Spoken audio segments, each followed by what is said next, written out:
Ser podcast. Este viernes, los empleados de la biblioteca de Hoy por Hoy se dieron de bruces con una cruda realidad. Hay un escritor en la redacción de deportes. ¿O era un gallego en la luna?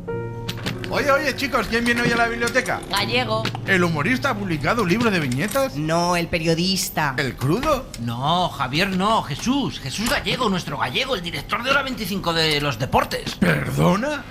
¿Que ha escrito una novela alguien que puede creer que el premio Nadal es Roland Garros? No, una no, dos, viene con la segunda. Tras el éxito de Herencia, ahora aterriza en la biblioteca de Don Asensio con Náufragos del Cielo. No entiendo, ahora todo el mundo publica novela. Y escriben sin leer, porque a mí desde que entré en esta casa me dejaron claro que los de deportes no leen. Pues no es tan fácil escribir una novela, ojo, lo digo por experiencia. Y por lo que me han contado, es una novela muy currada y muy documentada. ¿Pero qué me estás contando? ¿Qué locura es esta? Pero este no es el Jesús Gallego que tuvo la bronca con Clemente hace muchos años. Yo tengo un hijo de puta. Oye, a mí no me digas hijo de puta, me cago en la hostia. Sí, Sergio, pero la gente cambia. Clemente no. Ha escrito un libro ahora y no lo compraré. Venga, va.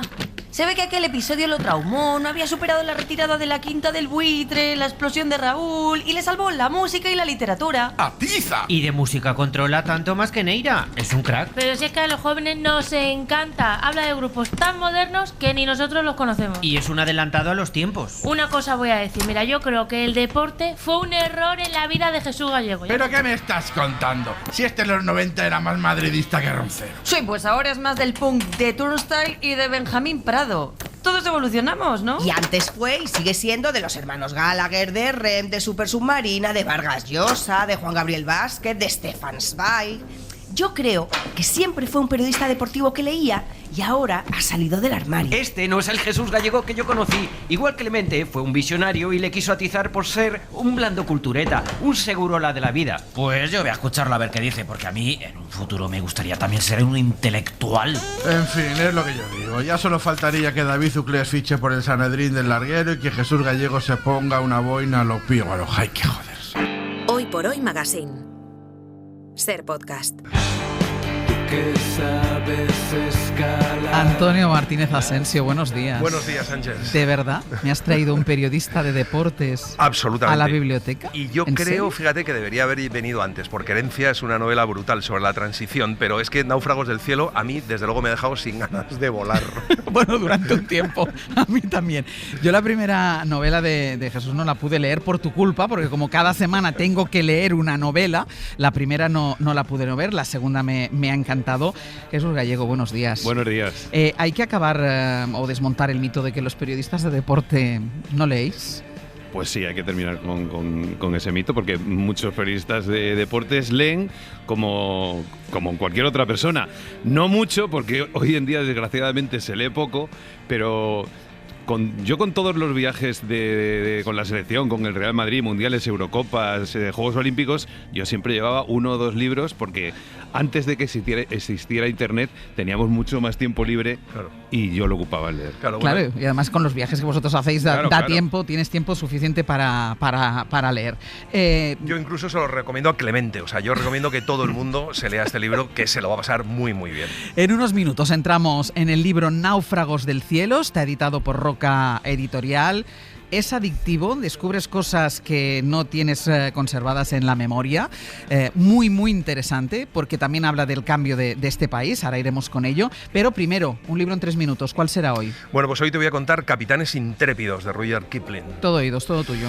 Bueno, hoy que vamos a hablar de Náufragos del Cielo, te voy a contar un libro que tiene que ver con un náufrago también. Y si en el libro de Jesús Gallego hay comandantes, aquí hay capitanes, porque lo que quiero contar es un libro, uno de mis clásicos favoritos seguramente, Capitanes Intrépidos, de Rudyard Kipling, escrito en 1896. Se hace 130 años, para ser exactos, que ya ha llovido desde entonces. Bueno, Capitanes Intrépidos cuenta la historia de Harvey Cheney, un adolescente insoportable, maleducado, hijo de un millonario que le da todos los caprichos, mimado por su madre, que un día se embarca en un transatlántico para ir de Nueva York a Londres, y allí se encuentra con unos conocidos de su padre, se hace el chulito, se fuma un puro y se coge un mareo que se tiene que ir a cubierta en plena tormenta para ver si se le pasa un poco. Y en estas hay un golpe de mar y el insoportable Harvey Cheney se cae por la borda. Se despierta con el sonido de una especie de cuerno de caza, cree que está muerto, que se ha ahogado, todo está húmedo y pegajoso, tirita, pero se da cuenta de que está tumbado sobre un montón de peces. Ante él tiene un hombre de espaldas vestido con un jersey azul que le pregunta qué tal está. Es Manuel, un marinero del Estamos aquí, de Gloucester. Del transatlántico ya no queda ni rastro. No estaba muerto, ¿no? Alguien le salvó la vida. Claro, se despierta a bordo del Estamos aquí, al lado de un chico de su misma edad, vestido con jersey azul y botas altas de goma. Es Dan, el hijo del patrón, que se llama Disco Trop. Harvey enseguida le dice al patrón que su padre es millonario, que dé la vuelta, que le lleve a Nueva York y que su padre le pagará todos los gastos. Y Disco Trop se ríe y le dice que se van a los grandes bancos a pescar, que no volverán hasta que tengan el barco bien lleno de pescado dentro de unos 3 meses. Harvey le insulta, se enfada, le dice que tiene que volver y Disco Trop termina teniéndole que pegar un buen bofetón a Harvey. Primera lección. Pero a mí me parece bien que pusiera al niño este en su sitio. Desde luego, porque es insoportable. Al principio Harvey se niega a hacer nada, solo protesta, se queja, pero poco a poco empieza a ver que lo que es el trabajo de un barco. Y picado en su orgullo empieza a trabajar en alguna cosita con Dan, labores de grumete, y Disco Trop le ofrece un sueldo de $10.50 al mes si se dedica a limpiar pescado, entre otras cosas. Y Harvey empieza a descubrir lo que es el trabajo, lo que es el esfuerzo, lo que cuesta ganarse ese sueldo. Descubre lo que es trabajar en equipo, va conociendo a los 8 miembros de la tripulación y termina por convertirse en uno más, esforzándose cada día en hacerlo mejor. Y al fin, meses después, vuelve a Gloucester y lo primero que hace, claro, es ponerse en contacto con sus padres, que pensaban que su hijo había muerto ahogado. Y la escena en la que los padres se enteran es brutal. No me extraña. Claro, Harvey se reencuentra con sus padres y aquí es donde viene para mí la gran sorpresa de la novela, porque claro, Harvey no es el mismo chaval arrogante que se marchó, es totalmente diferente y tiene una conversación con el padre buenísima en la que Harvey le cuenta a su padre todo lo que ha pasado, lo que ha aprendido y lo mucho que hay que trabajar para ganar $10 al mes. Y entonces el padre le cuenta a su hijo que él empezó a trabajar ganando solo $8.50 y se da cuenta de que nunca se lo había contado. El padre le confiesa a Harvey, a su propio hijo, que pensaba que era un mimado y un imbécil, que le caía mal y que ahora le gusta mucho más. Y hablan por primera vez del futuro y el padre le ofrece a su hijo que trabaje a su lado en sus empresas y empiece desde abajo. Pero el padre también le ofrece un futuro a Dan, el hijo de Disco Trop, el patrón. Bueno, todo parece perfecto, Hasta ¿no? aquí sí, pero para saber cuál es el futuro y qué pasa años después van a tener que leer esta maravillosa novela de crecimiento que todos los padres deberían leer, hoy más que nunca, Capitanes Intrépidos, de Rudyard Kipling, que está en Alianza. Pues nos quedamos y colocamos ya en nuestras estanterías Capitanes Intrépidos, de Rudyard Kipling, y si quieren saber más, tendrán que leerlo.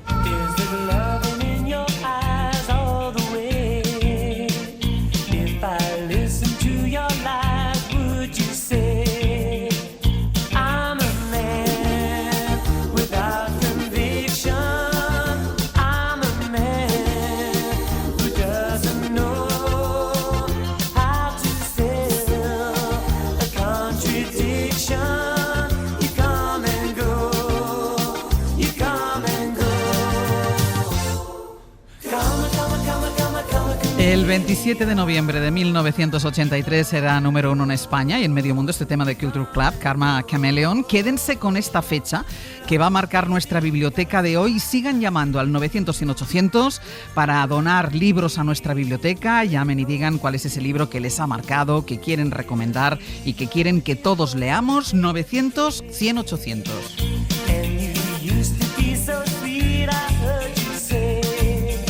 Hoy por Hoy Magazine. Ser Podcast.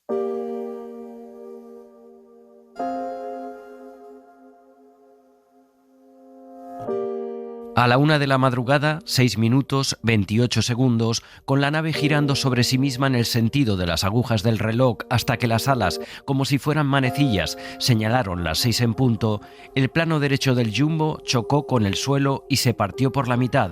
La estructura sufrió entonces una tremenda explosión y el combustible se prendió. Repito que desconocemos la nacionalidad porque es una masa ardiendo, o lo ha sido hasta hace pocos momentos, y no sabemos nada más. El cuerpo central del aparato siguió dándose la vuelta hasta impactar contra la Tierra casi en posición invertida. Están recuperando los cuerpos y numerosos objetos que permanecen calcinados en el interior de la parte central del aparato con su tren de aterrizaje a la vista. Panza arriba, con el tren de aterrizaje mirando al cielo y el fuselaje aplastándose y partiéndose por varias zonas. Créanme si les digo que aquí la realidad supera la ficción, a la imaginación. Persiste en este lugar un fuerte olor a quemado que algunos de los que están por aquí no pueden soportar. Otros hacen y hacemos de tripas corazón y otros recogen cadáveres.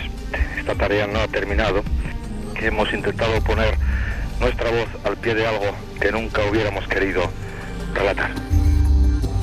27 de noviembre de 1983, la madrugada de aquel domingo, se estrelló el Boeing 747 del vuelo 011 de Avianca, a pocos kilómetros del aeropuerto de Barajas, en el municipio de Mejorada del Campo. Lo contó la SER aquella noche con las voces de Ángel González y Manuel Antonio Rico, que acabamos de escuchar desde el lugar de los hechos, y lo relata más de 40 años después Jesús Gallego en su novela Náufragos del cielo, editada por Roca Editorial.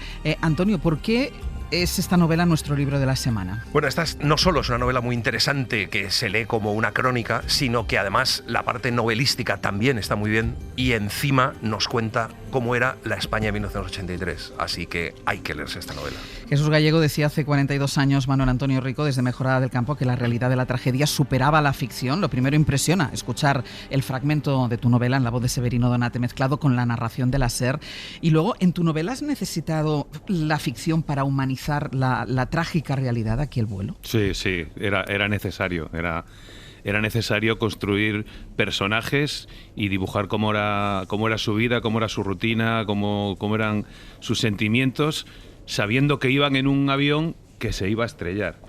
Yo, por ejemplo, hay dos azafatas que son parte de las protagonistas de la novela, María Elena y Marcela, que son personajes ficticios, que yo he querido dibujar a dos mujeres, porque las azafatas de aquellos años eran unas trabajadoras completamente sexualizadas. Había compañías que las obligaban a ir en pantalones cortos para atender a los ejecutivos que viajaban en esos aviones. Entonces era una figura muy frivolizada. Y yo he dibujado dos chicas íntegras, interesantes, profesionales, con sus vidas, sus enamoramientos, sus rutinas, que iban en un avión que se iba a estrellar, ¿no? Entonces, a medida que iba creciendo la novela, yo dibujaba estos personajes y se iba acercando el final, yo estaba sufriendo. Sí. Según lo escribía, estaba sufriendo de saber. Aún no voy a desvelar lo que pasaba, pero era inevitable lo que iba a pasar, con lo cual había que humanizar a esos personajes que iban dentro de la Oye, ¿cómo te llega esta historia? Porque desde herencia de la muerte de Franco en el 75, de repente esta historia justo del comienzo de los socialistas en el gobierno. Pues yo quería escribir una historia, la de herencia es 1975, y quería escribir algo en 1983, que es un año muy importante en España, porque es el primer año del gobierno socialista de la transición. España ha cambiado, ha llegado el gobierno socialista para dejar España a cambiarla y que no la va a reconocer ni la madre que la parió, aunque eso era imposible. Entonces había tantas cosas que pasaban en 1983 que yo estaba mirando, necesitaba un acontecimiento en el que centrarme.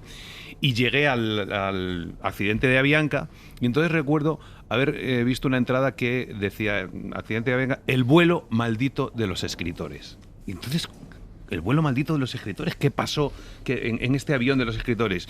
Y entonces cuando yo vi la historia de 4 escritores que iban a un congreso, 4 escritores que eran muy importantes, muy reconocidos. Sí. Luego han pasado al olvido, desgraciadamente, que yo quiero reivindicarlos también en la novela, y sus vidas, sus carreras quedaron truncadas ahí. Esa fue la llamada que tuve.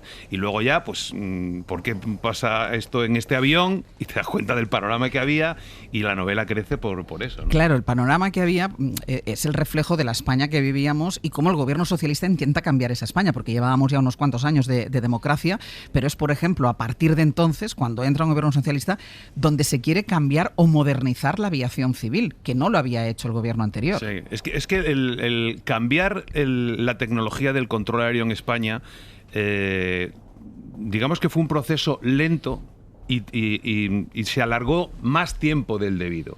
La tecnología del control aéreo que teníamos en España en los años 70 era una tecnología vieja, porque la dictadura y el primer gobierno de la transición seguían teniendo las infraestructuras que se habían comprado en aquel tiempo de aislamiento, donde solamente nos servía tecnología, por así decirlo, los norteamericanos, y lo que se decía es que a España le vendían la tecnología Claro, que ellos ya vieja. no usaban. Es decir, La de la guerra de Corea, ¿no? Había centros de control en España que tenían radares de la guerra de Corea. Alucinante. Entonces la tecnología había evolucionado, había una serie de dispositivos que ayudaban a que el control fuera más seguro, que a España no habían llegado. Y además esa tecnología no se puede cambiar de un día para otro. Es decir, no compro 3 radares, los pongo y ya funciona al día siguiente. No, tiene que hacerse progresivamente porque hay que formar a los controladores, adaptar la tecnología existente a la nueva, etcétera, etcétera. Y en todo ese proceso, los cielos de España, que hay además en el libro un comunicado de la Asociación Internacional de Pilotos de Líneas Aéreas que dice textualmente: el espacio aéreo español es un espacio aéreo peligroso. Alucinante. No éramos conscientes de ese dato. A mí me ha sorprendido muchísimo que entre 1970 y 1985 hubo en España 1.759 muertos. También es verdad que esta sociedad, por ejemplo, eso no lo habría aguantado. No, Total. pero yo además, yo lo decía, yo que soy... Sí. Bueno, y tú también, Sí. tenemos una edad similar. Yo no recuerdo la mayoría de los accidentes aéreos que salen en el libro, en ese periodo de tiempo. Yo ya tenía una edad como para tenerlos en la cabeza. Sí. Sí, a mí por eso he querido contarlo, no solo la historia de la Avianca, sino todo lo que pasaba alrededor. Porque a mí me sorprendió que empecé a ver accidentes, vuelos que se han ido directamente a tierra controlados. Primero, en el Montseny, en 1970, no tenía ni idea. Sí. Después, uno en Ibiza, un día de Reyes, un avión de Aviaco. Luego en Coruña. Luego Y eso está muy bien en la novela, que los vas contando. Haces como un apartado y cuentas el accidente de Montseny y lo cuentas claro, en 2 páginas. Porque está muy bien para que el lector vaya tomando conciencia de lo difícil que era el control y la seguridad, ¿no? En todos los accidentes de aviación se tiene que producir una cadena de errores. Errores de la tripulación, errores del control que tienen, despistes. Pero lo que está muy claro es que todos esos accidentes, el 90% de esos accidentes, hoy en día no pasarían. Porque la tecnología ha evolucionado tanto que avisaría tanto a pilotos como a controladores de que algo va mal. Y esos avisos, esos dispositivos, entonces en España no estaban. Claro, es que de hecho el Avianca está perdido. O sea, antes de que se estrelle nadie sabe, pero tampoco nadie se preocupa por dónde está el Avianca. El Avianca está perdido, ellos no saben. Ellos creen que están en un sitio que no están y el control aéreo se piensa que va a aterrizar en cualquier momento. O sea, es tremendo. Luego entraremos en el detalle de por qué pasaba esto que está narrando Jesús, pero vamos al vuelo de ese Boeing 747 de Avianca que se siniestró en Mejorada del Campo aquel 27 de noviembre de 1983, porque muchos, y de ahí tiró del hilo gallego, lo conocieron como el vuelo de los escritores. Los 4 escritores portaban bolsos y carteras con libros, papeles, documentos, cuadernos y apuntes que tenían pensado leer, repasar, estudiar o escribir en el largo viaje que tenían por delante. Llevaban consigo manuscritos inacabados, artículos apenas empezados, historias y reflexiones solo esbozadas que podían crecer en esas horas, volando a miles de metros del suelo, dejando atrás la Europa que los había acogido para dirigirse a uno de los pocos países libres de su Latinoamérica, Colombia. Un congreso cultural había reunido en el mismo avión a 4 grandes figuras literarias del momento y con ellas viajaban sus personajes, sus historias y sus ideas. Aquellas 4 figuras literarias que murieron en el siniestro del vuelo 011 de Avianca fueron el peruano Manuel Escoza, el mexicano Jorge Ibargüengoitia, la argentina colombiana Marta Traba y su marido también escritor Ángel Rama. Aquellos 4 escritores que volaban al único país libre de Latinoamérica en aquel momento, además les unía el exilio constante en sus vidas.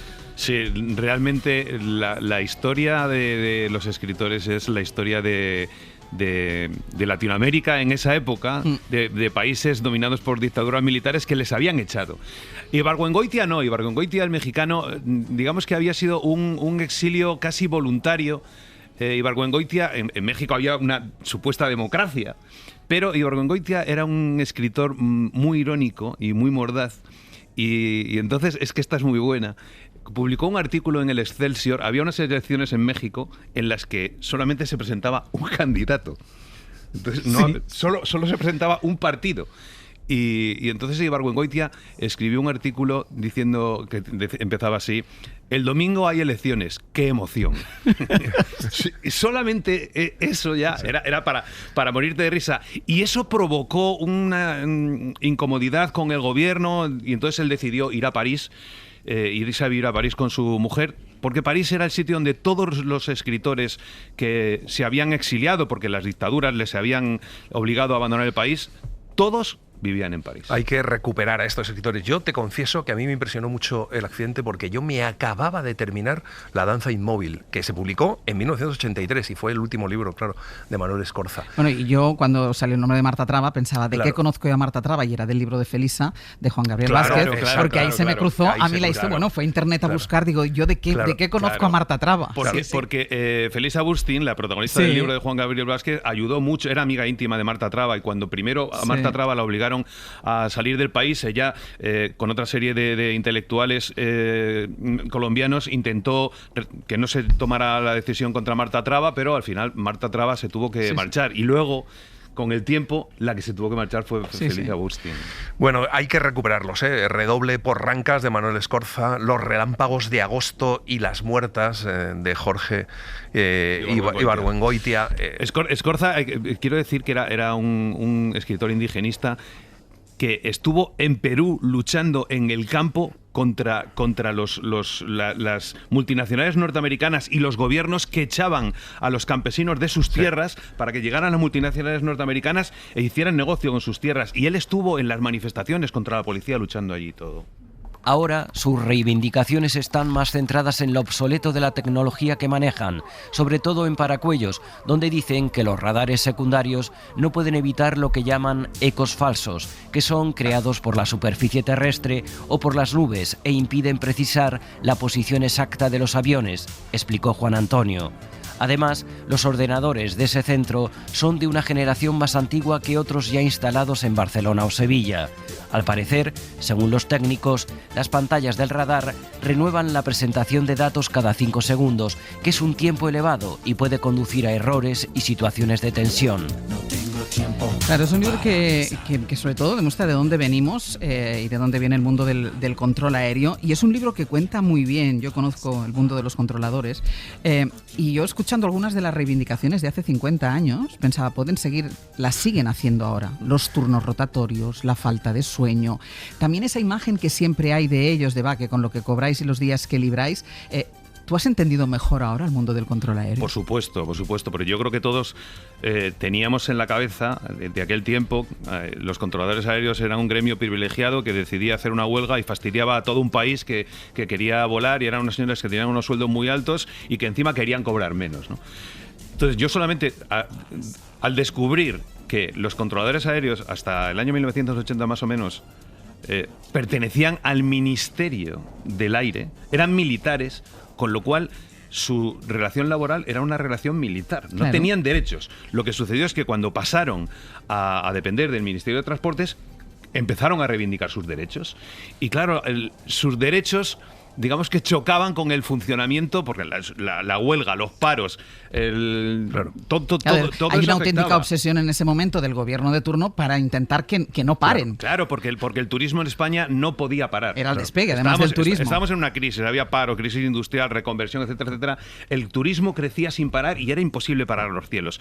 Pero yo lo que me he dado cuenta es que las reivindicaciones de los controladores aéreos eran justas. Eran absolutamente justas. Eran justas. Y cuentas que dependían del Gómez Ulla del hospital, y allí había unos informes psiquiátricos terribles. O sea, de que los habría pobres, muchos que deberían de los pobres haberse controladores que apartar estaban durante un tiempo del control. Efectivamente, cuando todavía pertenecían al Ministerio de Defensa, iban al Gómez Ulla cuando tenían problemas, y los médicos del Gómez Ulla crearon un nombre para diagnosticar a todos los controladores que iban con los mismos problemas, falta de sueño, malas digestiones, dolores musculares, dolores de cabeza, que era el síndrome Paracuellos. Porque Paracuellos era el centro de control de aproximación a Madrid, y todos los controladores que iban de ahí al hospital tenían los mismos síntomas, porque trabajaban en tensión, trabajaban con muchas horas, los equipos provocaban un estrés. Me gusta poner un ejemplo ahora que estamos en la radio. Si nosotros dos cometemos un error y ponemos un audio que dura demasiado y nos saltamos una desconexión y los compañeros técnicos del control no pueden solucionarlo, lo más que puede pasar después de esos dos errores es que no suene la publicidad. Pero en el control aéreo, 2 errores pueden derivar en que haya cientos de muertos. Trabajar con esa tensión, yo no la quiero para mí. Yo no lo quiero para mí. En esta comunicación, de nuevo, ni el controlador de la torre ni el copiloto pidieron o comunicaron la posición del avión. El aparato, que sorprendentemente había girado a la derecha bastantes kilómetros antes de pasar por el borde Campo Real, estaba sobrevolando el término de Loeches y seguía descendiendo dirección Mejorada del Campo. Pero en la torre de Barajas no lo sabían. Habían dado por hecho que, cuando desde aproximación de Paracuellos les transfirieron el control de la aeronave, esta ya estaba conectada a una de las frecuencias de radiocontrol que guían la maniobra de aterrizaje, por lo que no había mayor inquietud.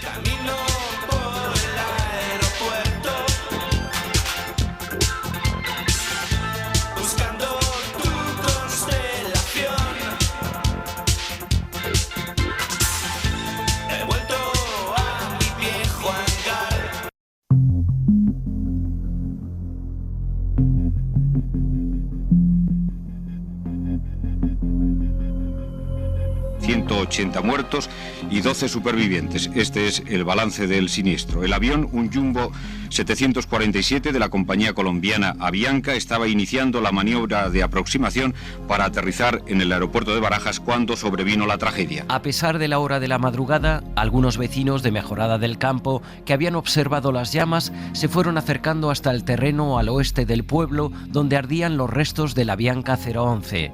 El acceso no era fácil, pues para llegar al lugar solo había unos cuantos caminos de tierra utilizados para las labores agrícolas, estrechos y difíciles, que rodeaban la colina descendiente donde se había desintegrado la nave. Carmen Cecilia Nava de Gorlich, venezolana de 31 años de edad, salió por su propio pie del avión. Ha sido una de las 9 personas supervivientes de este dramático accidente. Corrió por el campo del siniestro gritando entre sollozos. La Policía Nacional la recogió. Solo acertó a decir 6 palabras. 747, 747, el número del Boeing.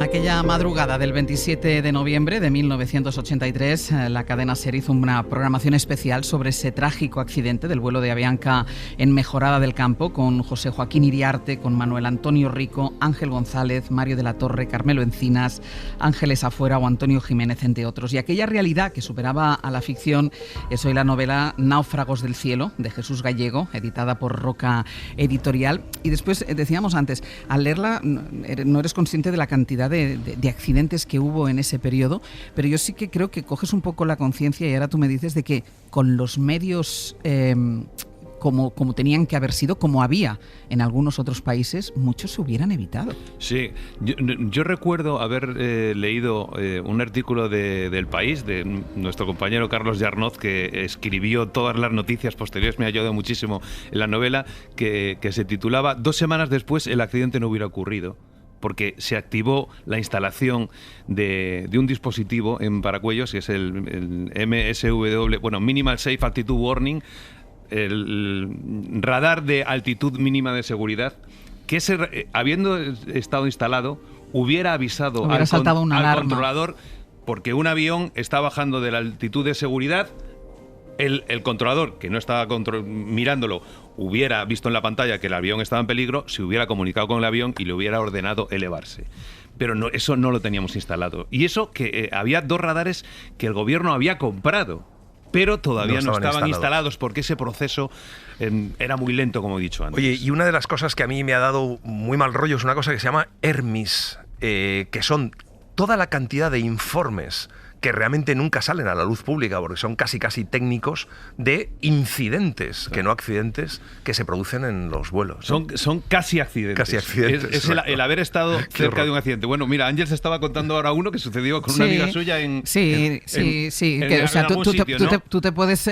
o sea, un mínimo detalle y puedes... O sea, es que es lo que tú decías, claro, las consecuencias es la muerte. Es imagínate, una avioneta pequeña sale sin control de un aeropuerto o no se comunica, donde va a llegar dentro de un minuto un 747 y se pueden cruzar.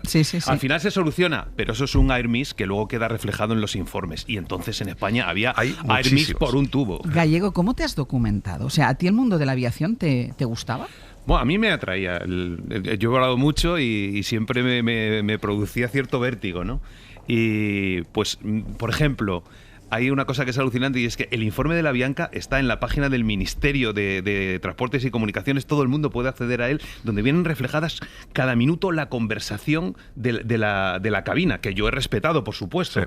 Como por ejemplo, en la cabina de la Avianca hubo una discusión, en un momento cuando estaban metiendo las altitudes y eligiendo el rumbo para llegar a la pista, había una discusión por el turno de trabajo, porque las azafatas que venían desde París inicialmente iban a bajar del avión en Madrid, pero la compañía cambió porque no habían cumplido el horario al no venir desde Alemania, etcétera, etcétera, entonces las obligaba a seguir. Y entonces las azafatas fueron a hablar con el comandante, a decirle que el comandante le dijese a la compañía que ellas tenían derecho a bajarse, que ya tenían planes aquí y que no tenían que seguir rumbo a Colombia. Y esa discusión viene en el informe. No. Y luego hay otra cosa brutal, y es que todos los accidentes de avión hay podcasts, vídeos de YouTube donde expertos en aeronáutica explican detalladamente lo que ha sucedido. Entonces a mí me ha servido mucho para imaginarme y tener en la cabeza, que yo creo que es algo que consigue la novela, tener en la cabeza lo que pasa en el avión y cómo se mueve el avión. Y a mí me gusta mucho cómo has pasado de la ficción, que también hay su parte de ficción y hay una historia de amor y demás, cómo pasas de la ficción a la realidad, como esa conversación de la cabina, hay un momento en el que sabes perfectamente que lo que hay que contar es exactamente lo que pasó y los silencios que se producen, y luego por otra parte en la novela también están conversaciones y diálogos que pertenecen al mundo de la novela y que también están muy bien. Sí. Yo tenía una obsesión cuando estaba escribiendo, y era que la gente, cuando estás contando lo que pasa en tierra, se imagina lo que pasa en tierra, pero cuando la narración va al avión, tú estás dentro del avión y sabes que el avión se está acercando a donde va a terminar. E incluso tienes que presenciar en el momento del accidente, que es dramático, porque el avión golpea tres veces. Imaginaos un primer golpe, el avión se eleva, tú estás dentro del avión y estás sintiendo que algo va mal y que aquello está tronando, hay un ruido espantoso, otro golpe. Entonces, mi obsesión era que el lector, cuando esté en el libro ahí, en ese momento, se sienta dentro de la aeronave.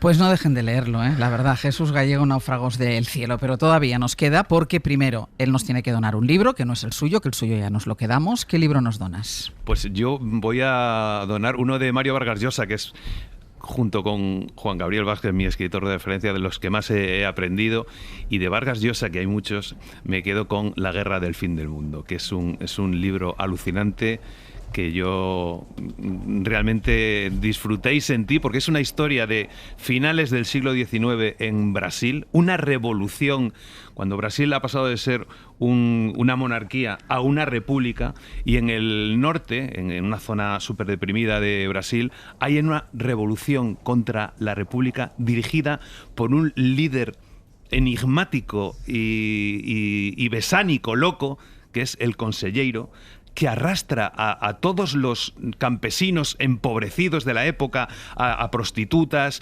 a ladrones, a bandidos, a luchar contra el gobierno de la República sin apenas armas, y consiguen derrotar a 2 ejércitos brasileños, hasta que llega el tercer ejército a Canudos y toma la ciudad y hay una masacre. No consiguen superar esa rebelión, que tú lo estás leyendo y dices, no me puedo creer que esto fuera verdad, y fue verdad. Nos quedamos con La guerra del fin del mundo, de Mario Vargas Llosa, que está en Alfaguara, y hoy los libros del empleado vuelve el titular, por lo que sea tienen que ver con el deporte, Pepe. Pero es casual, tampoco. Vale. No. El primero es Kilian, de Anna Akris. La protagonista es una novelista sin éxito que se ve obligada a ganarse la vida escribiendo libros para otros, divorciada, está endeudada, y al límite, y un editor le propone escribir la biografía de Kylian Mbappé. El objetivo es comprender el fenómeno Kylian y por qué no dar una clave de su éxito. Y es muy divertido el libro porque, el plan fracasa y ella lo que pasa es que se mete en una espiral ahí de alcohol y demás, y se le aparece Kylian Mbappé en sueños y le va dando los consejos de lo que tiene que hacer en su vida. Entonces, Kylian está muy protagonista, pero es muy divertida la novela. Kylian, de Anna Akris, que está en ADN. ¿Y alguna otra novedad? Sí, de alguien que conociste recientemente en Cariñena, Antón Castro, que publica Con sílabas de gol, un poemario en el que el fútbol es una de las primeras escuelas de aprendizaje lleno de sensaciones, de nombres, de cromos, de alineación y de memoria, instantes real y fabulado, deslumbramientos del azar, fantasmas del ayer y relatos reales. Está muy bien porque toda la primera parte son poemas, que son poemas un poco sobre todo lo que son los recuerdos suyos de cuando estuvo en Riazor, de Arteixo, la historia de un balón, por ejemplo, son todos los poemas. Y luego en la segunda parte ya empieza a ver como textos en los que recuerda, por ejemplo, a mí me ha encantado el de Sotil, que a mí me encantaba un jugador que me encantaba, el Cholo Sotil del Barça. Y entonces todos los recuerdos que al final el fútbol pues no deja de ser también, pues memoria, ¿no?, emocional de muchos Con de nosotros. sílabas de gol de Antón Castro, que está en Prensas de la Universidad de Zaragoza. Vamos con los oyentes, a ver cuáles son los libros que nos donan esta mañana. Conchita, desde Madrid, muy buenos días. Hola, muy buenos días. ¿Qué tal, Conchita? Bueno, soy de Zaragoza, ya que decíais de Zaragoza, pero vivo en Madrid. Ah, vale. Bueno, cuéntanos cuál es el libro. Mira, yo os dono Anano, de Agustín Gómez Arcos. Deciros, me emociono un poco porque yo a Agustín Gómez Arcos lo conocí por un programa que recomiendo que se llama Imprescindibles, de RTV Play. Sí. Y pues de vez en cuando me pongo y puse y dije, ¿quién será este señor? Agustín Gómez Arcos, ¿quién es? No tenía ni idea y me emocionó. Entonces fui a buscar sus libros y Ana no, es de una madre, yo tengo 66 años, esta era una madre que quiere ver a su hijo. Y deciros, es que no sé qué deciros, es que me emociono, soy una malísima lectora y deciros que es un libro que siempre busco alegre, siempre busco libros pues que... este no. De intriga, pero que me emociona el libro entero, todas las palabras, todo lo que dice. Y de Agustín Gómez Arcos, os recomiendo que veáis Imprescindibles, que le busquéis. Y también decías como anécdota, a veces estoy tan nerviosa que hablo más de la cuenta, pero bueno. Está en Cabaret Voltaire, para que lo quiera buscar. Sí, está en Cabaret Voltaire, y deciros que de Agustín Gómez Arcos su vida es, imprescindible. Sí. Nació en la Guerra Civil, escribía muy bien de teatro, ganó 2 veces el premio Lope de Vega y no se lo dieron porque era en la época franquista, y de alguna manera es autobiografía, yo creo que es dedicada a su madre. Y Cabaret Voltaire se entera de que existe este señor, los editores, en el año 2023. Pues es maravilloso. Nos lo vamos a quedar, Conchita. Ana no, de Agustín Gómez Arcos, que está en Cabaret Voltaire. Maravillosa. ¿Verdad? La madre va a buscar a su hijo que está encarcelado. Agarra un bocadillo en un pueblo de Almería y decide recorrer toda España para ir a buscar a su hijo. Y es estremecedor. Además, Agustín Gómez Arcos no te suelta. Pues nos quedamos con este libro que nos ha dado Conchita desde Madrid. Rafa, desde Valencia, ¿qué tal? Buen día, buenos días. Hola, buen día, ¿qué tal? Muy bien. Rafa, ¿cuál es tu libro?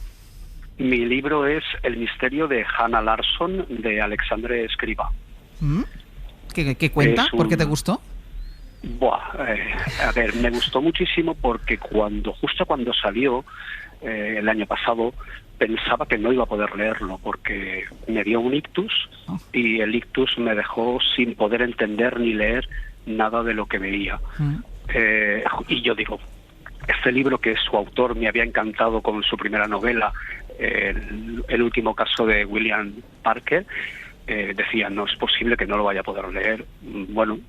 Lo compré, me lo firmó en una presentación de libro y poco a poco iba intentando leerlo a través de un libro electrónico que pude adquirir, que me regaló mi pareja además, para poder leerlo mejor. Lo tenía en papel, pero necesitaba la retroiluminación, la letra un poco más grande, la paciencia y la ayuda para poder leerlo, y me encantó, y puedo decir que a fecha de hoy ya me he leído casi 6 libros. Voy bastante despacio, pero los puedo leer, los puedo entender sobre todo. Además tenía comunicación con él a través de Instagram y podía hacerle una especie de imágenes, el resumen de toda la historia que le iba contando, con fotografías que yo me intentaba meter por internet, y un poco con esto lo que hacía era fijar la atención y la memoria y recordar todo lo que estaba leyendo. A mí fue un libro que me cambió la vida, que ahora puedo decir que puedo leer y que puedo tener un gran placer leyendo, que leo bastante, no tanto como quisiera por la rapidez que no puedo, pero es un libro que me marcó y que recomiendo a todo el mundo que le guste la novela negra. Está en Alfaguara Negra y es una verdadera pasada, de verdad. Es un buen motivo además para donarlo. Rafa, muchísimas gracias. Gracias a ti, a vosotros. El misterio de Anna Larson, de Alexandre Escrivá, que está en Alfaguara. En Alfaguara. ¿Tú lo yo no lo he conoces? leído, pero Alexandre Escrivá es un autor que yo creo que es muy interesante y que hay que seguir. Venga, y nos da tiempo todavía para Marisol, desde Madrid. Marisol, buenos días. Hola, buenos días. ¿Cuál es tu libro? El libro es El Pacto del Agua, de Abraham Verghese. Es un libro que la verdad es que me ha emocionado muchísimo, lo he acabado recientemente.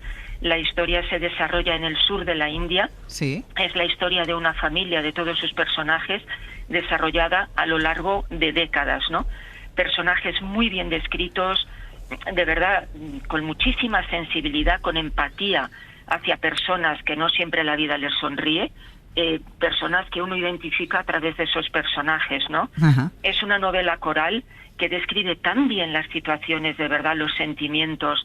Bueno, me ha encantado. Pues es el segundo libro que leo de este autor. Leí el primero también, Hijos del Ancho Mundo, también súper recomendable. Pues nos lo quedamos, El Pacto del Agua, de Abraham Verghese, que está Salamandra. en Salamandra. Yo me he leído también, como ella, el primero, que me apasionó, y es verdad que habría que meterse con el segundo. Pues 3 libros más para nuestra biblioteca y nos falta el último de esta mañana, que es el que trae aquí Pascual Donate. Buenos días. Muy buenas. Que rescata libros de entre los montones de libros, de los contenedores, de en cualquier sitio donde él ve un libro, se fija para ver qué libro rescata. Y este lo he visto en la redacción esta semana y digo, mira, para Florentino Pérez. O sea, que va ni pintado. O sea, es un libro con mensaje. Sí, se titula En busca de consuelo, vivir con esperanza en tiempos oscuros.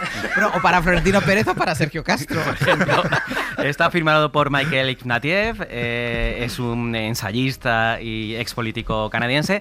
Y nada, es un libro que va sobre cómo grandes pensadores, artistas, seres superiores, bueno, pues recuperar un poco las ganas de vivir después de que la vida les metiera una buena goleada. Es más ensayo que autoayuda, pero bueno, yo creo que puede valer para Florentino. Vale, repitamos el título, autor, editorial. En busca de consuelo, vivir con esperanza en tiempos oscuros, de Michael Ignatieff, y está publicado en Taurus. De Arbolayev, digo de Ignatieff. Entonces, un libro en una hora. Hay un libro en una hora, la segunda parte de Fortunata y verdad, Jacinta. que lo habías dividido. Sí. ¿Ya has tenido suficiente o necesitas una tercera hora? No, hubiera podido hacer 8 horas. O sea, es que es maravilloso Fortunata y Jacinta. Hemos hecho 2 horitas, hemos contado lo esencial y yo creo que lo suficiente para que la gente le entre en ganas de meterle mano. 1400 páginas tiene mi edición. Pues esto en un libro, una hora. Jesús Gallego, muchísimas gracias. Gracias a vosotros y enhorabuena por esta sección, porque es necesario que la gente lea más libros y menos pantallas. Hay que contribuir a ello para salvar a la gente. Pues muchísimas gracias. El año 1983, que fue de grandes tragedias en Madrid. En menos de un mes, cientos de muertos. El 27 de noviembre, el accidente de Avianca. El 7 de diciembre, otra tragedia aérea, un choque de 2 aviones también en Barajas. El 17 de diciembre, el incendio de la discoteca Alcalá 20. Fue el año más trágico, pero a la vez el de mayor producción musical de la movida y conciertos en el Rocola, y uno de los grupos que pasó por ahí a primeros de diciembre fue Nacha Pop. Igual María Elena y Juan Gabriel, dos de los protagonistas de la novela, podrían haber bailado La chica de ayer, pero no pudo ser. Náufragos del cielo, Jesús Gallego. No dejen de leerlo, de verdad. Antonio, hasta la semana que viene. Y tú en tu corazón estás llorando otra vez. Hoy por Hoy Magazine.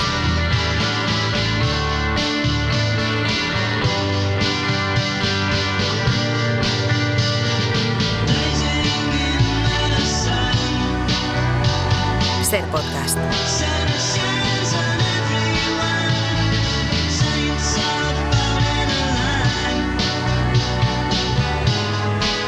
Ni la Cuesta de Enero, ni el Blue Monday, ni semanas con martes y 13, nada puede impedir que Fernando Neira venga cada viernes con una pila de canciones en la mochila para contarnos unas cuantas historias musicales. Neira, ¿qué tal? Muy buenos días. Muy buenos días, Ángel. Se en contra completamente de todo lo que he Blue dicho, Mondays, ¿no? Yo también estoy absolutamente en contra de todo. Tampoco no puedo evitar que se sienta a mi derecha este chico ya, bueno, que entra aquí todos los viernes. No estamos en contra, estamos. Iñaki Pascualena, ¿qué tal estás? ¿Qué tal? Buenos días. Venga, vamos al grano. Disco de la semana, Neira. La semana pasada aprovechaste una recopilación de grandes éxitos para hablar de los Wings, sí, la banda de Paul McCartney después de los Beatles.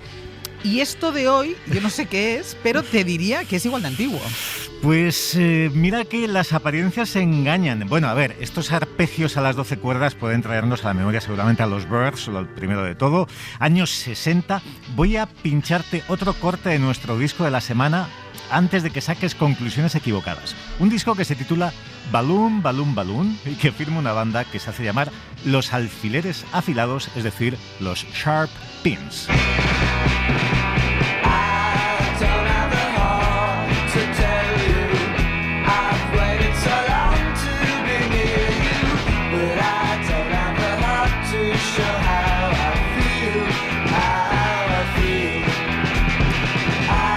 Entonces, ¿esto de qué año es? ¿Tú qué año le echas, más o menos?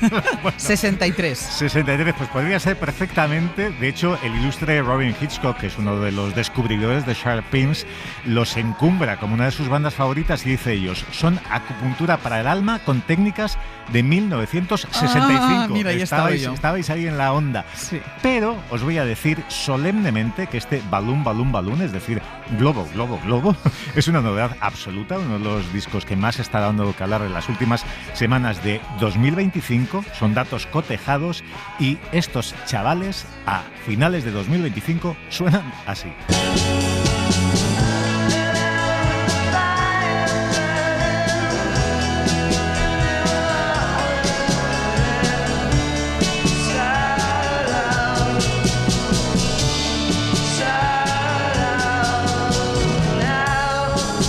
Porque sé que tú eres un tío documentado. Porque yo podría decir que esto lo escribió John Lennon.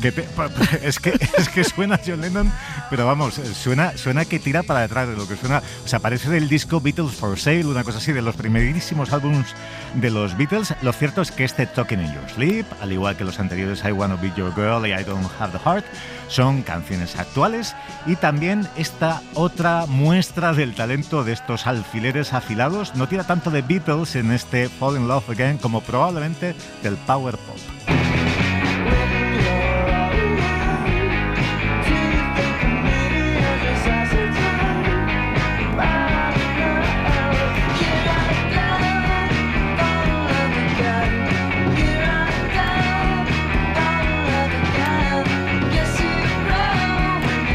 Pero ¿sabes qué pasa? No solo es que me suenen a Beatles o a los años 60, es que incluso el sonido del disco es como, no es limpio. Es viejo, es un sonido... ¿Verdad? Está dentro de esa escuela que se ha hecho llamar low-fi, es decir, baja fidelidad, en contraste con hi-fi, con la alta fidelidad. Y de lo que se trata es precisamente de eso, de sonar pues más genuinos, sin trampa ni cartón, sin trucos de producción. Y en esa línea es en la que se mueve Sharp Pins, que tiene como líder y compositor a un chaval llamado Kay Slater.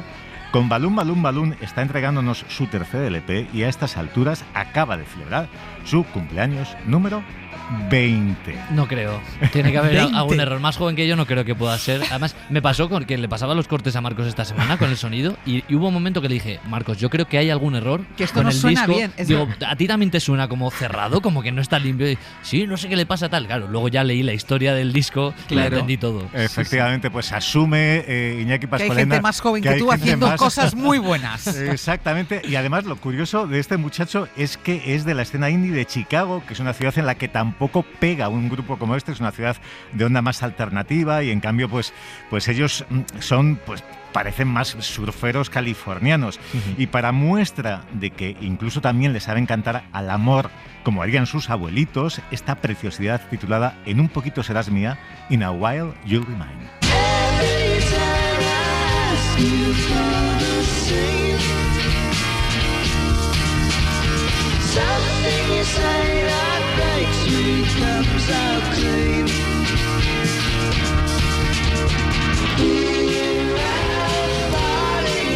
Claro, y como yo sabía que Iñaki le iba a desconcertar que hubiese un chaval de 20 años haciendo este tipo de cosas, dije, vamos a buscar más veinteañeros que sean capaces de sonar como sonarían sus papás o sus abuelos. Hay otro ejemplo maravilloso.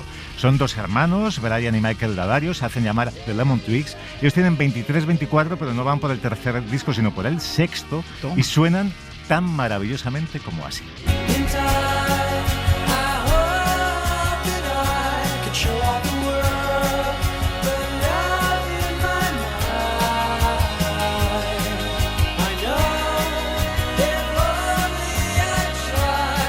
es como la versión más refinada. Además tiene un sonido mejor, tiene un ¿no? sonido Versión más más refinada limpio, de tus sí, Sharpins. sí. Suena más bonito, digamos, Sí. pero bueno, son como la otra cara de la moneda. Lo cierto es que el disco que hemos traído hoy, este Balloon Balloon Balloon, tiene 21 canciones en 44 minutos, así que podéis sacar la media matemática. Son muy brevitas y casi al final hay un hueco para la parte más sentimental y melódica, que es esta preciosa María Don't.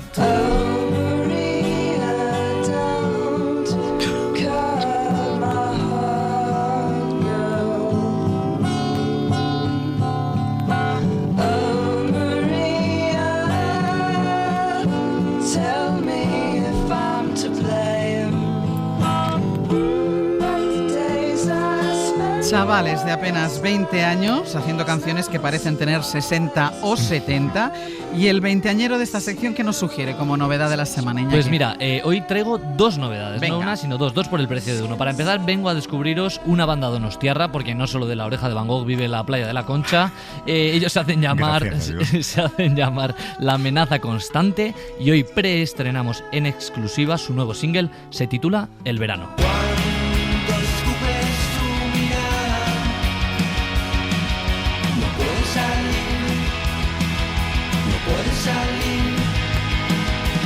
Necesito descansar. No quiero salir. El Verano es el primer single de su primer álbum, que verá la luz en septiembre de 2026 y se llamará Un desierto de amapolas. ¿Y la otra novedad? Pues la otra está recién salida del horno, lo nuevo de Robbie Williams, que esta mañana ha publicado por sorpresa Britpop, el 13º álbum de su carrera. Cuando anunció el lanzamiento de este álbum, el propio Robbie Williams dijo que se iba a proponer crear el álbum que quería escribir y lanzar después de dejar Take That en 1995, en pleno apogeo del Britpop, del pop británico. Dice que es un álbum más crudo, con más guitarras y con un toque más de himno, digamos, de lo habitual. Son 11 canciones que homenajean a la música británica, como este It's Okay Until the Drugs Stop Working. And it's all good until the birds start chirping, the strangers leave and the drugs stop working. It's all good until the dawn prevails. So I was in. ¿Te suena bien, Neira? Suena muy bien, y con un título tan provocativo, pues la verdad es que Sí, tenía que sí, ser sí, una sí. buena canción. Ante un título así solamente puedes hacer una buena canción, si no, Pues no yo lo voy a hagas. hacer una cosa, va a ser mi disco de este fin de semana. Bueno, y el de Balloon Balloon Balloon, ¿no? Voy a empezar por Robbie Williams, Vale, si tú te verás. parece. Ya no soy esa que tú te imaginas, una señorita tranquila y sencilla que un día abandonas y siempre perdona. Esa niña sí, no, esa no soy yo. Ya no soy esa que tú te creías, la paloma blanca que te baila al agua, que ríe por nada diciéndose todo. Esa niña sí, no, esa no soy yo. Hace 10 meses, en marzo de 2025, estrenamos en este programa esta versión del clásico de Maritrini, aunque la autora de esta adaptación ya llevaba a sus espaldas unos cuantos años sobre los escenarios, varios discos breves y un LP. Para muchos, esta canción fue su presentación oficial. Claro, yo no soy esa que aparece con todos los honores entre los mayores himnos históricos del pop español. Nadie habría imaginado que una millennial abanderaría una canción de 1971 y además introduciéndole no solamente esta nueva vestimenta, sino una modificación muy sutil. Pasó de yo no soy esa a ya no soy esa. De padres y abuelos más que ilustres, nacida en el 94 en Londres con el tratamiento de princesa desde la cuna, nunca se ha planteado cruzarse de brazos, muy al contrario, ella prefiere cambiar de fase sin pedir disculpas por nada ni a nadie. Mil disculpas, ninguna de mi parte, sabes, y ya no siento nada, no pienso tanto y sé que te he olvidado y sola solo quiero caer. Hoy viene aquí a presentarnos su segundo álbum, Reset, una enérgica puesta al día de un universo creativo que comenzó a fraguarse hace ya algún tiempo en bares londinenses en los que empezaba a cantar con apenas 16 años, cuando creía ser una chica muy tímida. Acabó de asentarse en Berkeley, Boston, con seguridad la universidad musical más prestigiosa del mundo. Su talento le ha permitido completar los 4 cursos en apenas 3 años, y puede que en aquellas aulas le inculcaran el empeño por ser casi perfecta. Salimos cortados en este recuerdo, confesar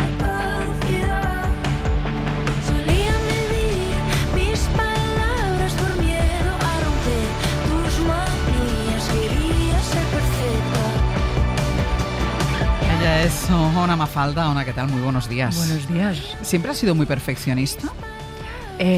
Sí, bastante. Sobre todo yo creo que más que perfeccionista, exigente.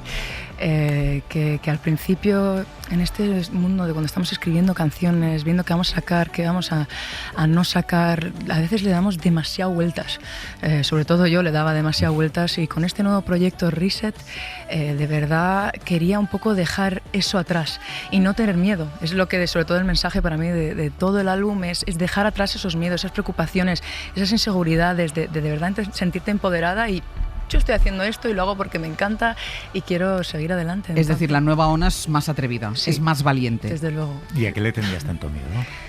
Pues yo creo que mucho es un poco esa inseguridad que es muy, muy competitiva en la industria. Hay muchas cosas que están pasando y aunque me siento extremadamente agradecida de ser parte de esta comunidad tan especial que me abraza tanto, hay muchas cosas, mucha música que sale todo el tiempo y es un poco a ver si yo puedo encontrar ese hueco, ¿no? Ese espacio. ¿Inseguridad de no estar a la altura o inseguridad de buscar el hueco, como estabas diciendo ahora? Yo creo que el hueco y de que a lo mejor la gente no conecte con lo que yo estoy sacando, ¿no? Porque al final, para mí, yo siempre digo que yo he hecho mi trabajo cuando alguien ha escuchado mi música y me viene y me dicen: ¡buah! Me hizo llorar, o me hizo sentir, o me hizo recordar, o me hizo... Y eso es tan, tan bonito. Entonces, si yo puedo hacer un granito de arroz eso por todo, me siento que lo he conseguido. Los artistas musicales suelen evolucionar o suelen reelaborar su discurso a partir del tercer, cuarto, quinto álbum. Tú has hecho un segundo álbum muy distinto del primero. Eres tan inquieta y tan activa mentalmente en todo. Sí, desde luego un poco demasiado en la cabeza, y de hecho justo para Reset tuve que tomarme ese tiempo, paré, porque creo que cuando sobre todo yo llegué a España había un cierto tipo de música que yo pensaba que yo tenía que hacer. Hice un álbum entero en castellano que pensaba, ¿cómo voy a cantar yo en inglés? ¿Sabes? Que era una gran parte de mí, sobre todo porque yo soy muy half literal. Era extraño para mí y me perdí un poco en esa burbuja, sobre todo en eso, lo que yo pensaba que la gente quería, y pensar un poco de ese no saber, know-how, y con Reset me paré, me frené, esperé un poco, pensé bien, empecé a escuchar mucha música y sobre todo volví a mis orígenes, que era mucho, pues eso, The Libertines, Belle Sebastian, Franz Ferdinand, Bebé, mucha música diferente, y quise sobre todo trasladar ese sonido en Reset, que creo que lo consiguió porque mucha gente me dice referencias y pues mira. Bien está, ¿no? Pero es un sonido bastante más crudo que el de tu álbum anterior. Tengo la sensación como que habías hecho un álbum más introspectivo, más mirándote hacia ti dentro, y que este álbum te ha salido más expansivo. Absolutamente, sobre todo porque quiero trasladar ese power y esa, sobre todo de sentirte segura, de sentirte, por eso esa canción de Maritrini, porque es una artista que, sobre todo eso, sacó en el 71, en una época de sacar una música así, desde luego canción así, pero no, letras así, es muy, muy valiente y fuera de lo normal, y ella no tuvo miedo, tenía esa valentía y siguió para adelante. Y cuando me enseñaron esa canción, que he de confesar no la conocía tanto porque como no se escuchaba tanto fuera, me la enseñaron cuando estaba haciendo Reset, y solo leyendo las primeras líneas de esa letra, que luego ya leí el libro, me vi todos los documentales que te puedes imaginar, a ver si alguien va a hacer una película, por favor llamarme, que estoy lista para hacer Maritrini. Puedes presentarte a un concurso además de Maritrini. Por favor, eso, como hacían en Londres, que hacían los teatros de ¿qué era? De ser la próxima María de Sonrisas y Lágrimas. Sí, yo quería ser esa. Pues si hay biopic de Maritrini, exacto, Ona es ella. Hay una propuesta laboral firme para ella. No, pero fuera de broma, era como una persona tan poderosa que de verdad conectó conmigo y me apetecía mucho trasladar eso en el álbum, y es lo que quiero trasladar, es ese poder. A ver, es importante a veces cantar cosas tristes y creo que es muy bonito, y que hay una solo en el álbum que es For Us, pero el resto era de verdad eso, ese power y dar esa energía, y me vuelvo muy loca, me muevo mucho las manos, como podéis ver en el escenario, y el pelo, y es todo como mucha energía, y eso es lo que quería trasladar. ¿De dónde te viene esto y por qué quisiste dedicarte a la música? Decía antes, Neira, vienes de una familia ilustre, todo el mundo conoce tu currículum familiar, nieta del rey Simeón de Bulgaria. Podrías haber tirado por diferentes caminos y tiras por subirte a un escenario. Pues en casa la música siempre estaba presente. A ver, mi madre trabaja en arte, mi padre es, bueno, en finanzas, pero es científico, física, no hay nada que le guste más, es su carrera, pero en casa siempre había música presente y nos llevaron a muchísimos conciertos, nos nutrieron muchísimo con la música y yo en algún momento sabía que quería ser parte de eso, que sobre todo por lo que nos hace sentir, lo que nos hace pensar, lo que nos arregla la vida. Yo creo que nos salva a todos un poco la música y quería ser parte de eso de alguna manera. No sabía qué, sobre todo no creo que era cantante en ese momento, era lo que quería hacer, pero era, si no sé, pues escribir para otra gente, es el sonido, bueno, tantas cosas. Pero estar vinculada a ese mundo. Pero estar vinculada, sí. Claro, tú eres bilingüe perfecta, obviamente. De hecho, antes dices half. Ay, perdón, sí. No, pero es muy divertido porque te sale evidentemente natural. En Reset gana el castellano, al menos en términos numéricos, pero hay 4 de los 11 cortes en inglés y entre ellos yo creo que este es uno de los más queridos por ti, se titula Rolling.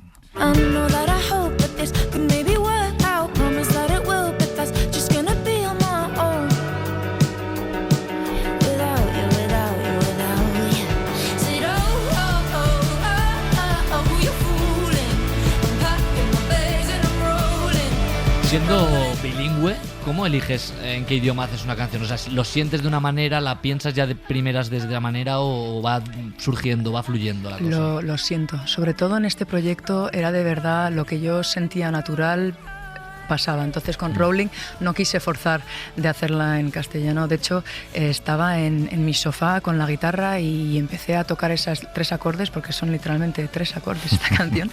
Y, 3 acordes y la verdad, como decían los músicos clásicos de blues, ¿no? Exactamente. Y estaba ahí jugando y lo grabé. Además, me acuerdo, un amigo me invitó a la jam y yo no puedo ir, que es que justo tengo algo que es algo, creo. Y el día después fui al estudio, se lo enseñé a Dani y nos encantó y de ahí creció Rolling y me hizo sobre todo mucha ilusión porque justo este último año llevo empezando a de verdad darle muchísima caña con la guitarra y metiéndose en el universo y siendo propia con ella y fue de las primeras y ahora ya estoy solo escribiendo lo nuevo también con la guitarra. Entonces, y una cosa, porque tú has vivido en diferentes ciudades, has vivido en Londres, has vivido en Nueva York. Ahora estás establecida aquí en Madrid. Sí. ¿Por qué, me habéis atrapado. ¿Por qué? Iba a decir, ¿por qué optaste por el mercado español y no por el mercado anglosajón? Pues mira, son cosas de totalmente la vida. Pasó COVID y yo justo en ese momento había empezado ya a escribir lo que era mi segundo EP, que se llamaba Hablando sin sentido, y había empezado a experimentar con música en español y me apetecía mucho y dije, bueno, voy a venir a Madrid a ver qué tal. 3 meses era el plan de venir a Madrid. 6 años después, te digo que me habéis atrapado un poco demasiado. Y luego, ¿cómo no se te ve mal, ¿eh? No. ¿Cómo no he podido? O sea, es que hay una cultura en España, sobre todo ahora mismo, o yo que he visto en estos últimos 6 años, que es increíble y poder ser una pequeña parte de eso es muy, muy especial y me siento extremadamente agradecida. Pero a mí me llama mucho la atención, todo el mundo conoce tu árbol genealógico, es una parte indisociable de tu trayectoria vital, pero por ejemplo se habla poco de que has hecho los 4 cursos de Berklee, que es la meca absoluta en 3 años. ¿Tú has concedido alguna entrevista en la que no hayas tenido que pronunciar la palabra prejuicios? No, es muy divertida esa palabra, de hecho me encanta. Y sabes que curiosamente esa palabra me inspiró mucho para este álbum, porque es eso, porque al principio me costó mucho porque siempre detrás había algún comentario, había algo que yo no niego, que estoy extremadamente, tengo una suerte de tener el privilegio que he tenido en mi vida y eso es muchísima suerte, que sé que no hay mucha gente que ha podido tener eso, pero siempre pelear contra esa pregunta pero ya llega un punto donde ya hasta es parte de mí y me da gracia y lo cojo con abrazos, pero nos podemos reír y sobre todo si me ayuda muchísimo a inspirarme a lo que es Reset y no tener pues eso, miedo de esos prejuicios y no dejar que esas cosas me frenen, pues yo adelante. Y lo de ir a la universidad en Berklee es por tu afán perfeccionista, por decir yo voy a dedicarme a esto y lo voy a hacer bien, o porque como les pasa a muchos artistas, tus padres te dijeron, vale, quieres ser música, pero te preparas para ello. No, era más, quieres hacer música, tienes que sacar una carrera, lo único que yo tengo es muchísima... Es habitual, sea la familia ilustre o no sea ilustre. Lo único que tuve mucha suerte que mis padres me permitieron elegir la carrera, que no es que era que tenía que ser algo muy digamos, más, pues yo que sé, medicina o algo más importante, en el sentido, con más pesante. Bueno, la música es muy peso. importante, ¿eh? No, me refiero, creo, con más peso, perdón, eso es terrible lo que voy a decir eso, pero me refiero en el sentido de que eso, me dijeron eso, que tenía que terminar la carrera y a veces ahí ya como que no me olvido de hablar, pero eso fue muy importante y a mí sobre todo lo que me ayudó es porque era muy tímida, estamos hablando antes con Fernando, y era esa timidez que a mí me frenó, pero alguien le sugirió esto y aplicamos y salió y de verdad una oportunidad que bueno, me cambió la vida. Claro, has tenido de compañeros y compañeras de clase a gente como Ash, como Sabrina Carpenter. Estamos hablando de palabras mayores. Yo no sé si mantenéis contacto por WhatsApp, pero tampoco sé si te tienes en el WhatsApp a un amigo tuyo como Chris Martin, que te coloca delante de 60.000 personas en el Estadio Olímpico de Barcelona.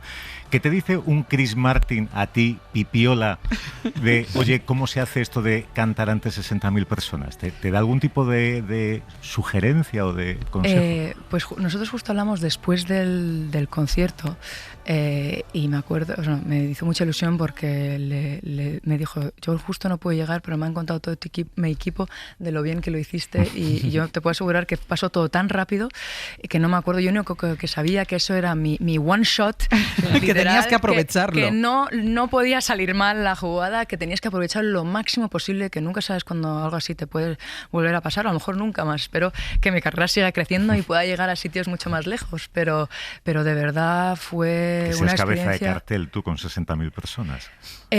Pues mira, tengo que decir que da mucho más miedo tocar delante de 200 que te prometo, ya a un cierto punto ya que no, o sea, ya, no asocias, exacto, es como ya pierdes todo, los números, pierdes de vista. Sí, no pierdes mides. un poco eso y te pierdes, pero fue brutal. Hablábamos de la exposición a la fama, de los prejuicios, que es algo a lo que no debe ser fácil enfrentarse, por mucho que hayas convivido siempre con ello. Y por eso yo quería preguntarte por una canción en concreto de este álbum de Reset que se llama Harta. No voy a tardar en quemar ese sofá en el que pasabas tanto. ¿Qué buscas en canciones como esta? ¿Es una manera de utilizar la música como desahogo? ¿Hay letras en las que necesitas expresar todo lo que llevas dentro y decir estoy harta? Exactamente, o sea, Harta es un desahogo absoluto, que de hecho llegó al último segundo, entró en el álbum, porque justo era cuando yo ya... ahora estoy un poco culo inquieto, tengo que decir, donde de verdad me siento extremadamente identificada con este proyecto, con lo que estoy sacando, con lo que estoy haciendo. Estoy muy contenta ahora mismo, creo que es muy importante cuando uno está muy bien con sí mismo, y entonces ya estoy empezando con lo nuevo y Harta era parte de ese nuevo, pero de verdad lo quise meter y quise añadirlo y sobre todo porque lo estamos tocando en directo y es que es súper divertido tocar esta canción en directo. Pues vamos a hacer una pausa, a la vuelta Ona Mafalda en directo para todos ustedes y después les cuento el plan de conciertos que tiene preparado. Sí. Muchísimas gracias. Muchísimas gracias a vosotros, de verdad que me hace mucha ilusión poder estar aquí un año después y muchas gracias. Además nos conocimos ahí en el pasillo. Es verdad, es verdad. Sí. Pues una pausa y la escuchamos. Hoy por Hoy Magazine. Ser Podcast.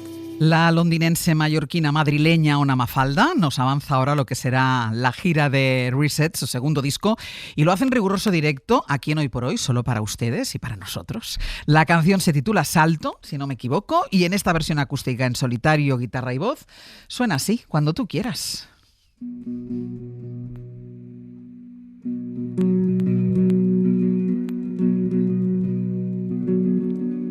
Me levanto y me duele todo, nada tiene tanto sentido. La cama está sudada y mi cara pegada, cada día es peor. Me miro en el espejo, me queda poco tiempo y evito mucho el pensamiento. Cuestiono todas mis decisiones, pero que a ver si hay suerte. Salto, salto sin saber qué hay debajo, salto sin saber qué hay debajo, salto, salto sin saber qué hay debajo, salto sin saber qué hay debajo,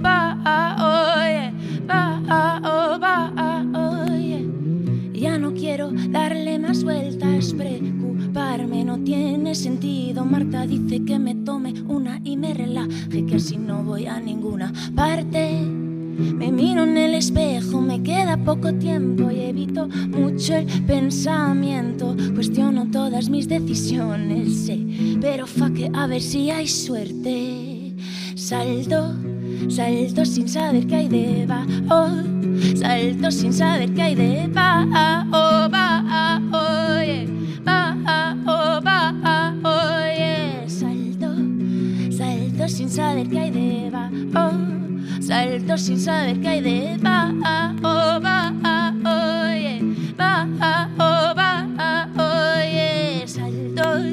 Salto sin saber qué hay debajo. Salto sin saber qué hay debajo.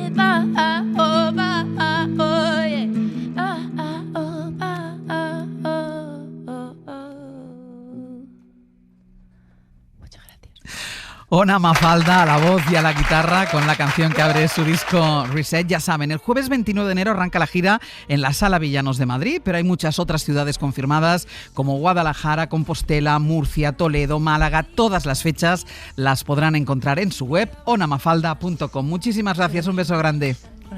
Yo quiero que me des un besito nada más. Yo quiero que me des un beso. Que me vuelva loco y me deje preso. Yo quiero que me des un beso. Un beso nada más. Quiero que me des un beso. Te quiero robar un beso. Quiero que me des un beso. Yo te lo pido, yo te lo rezo.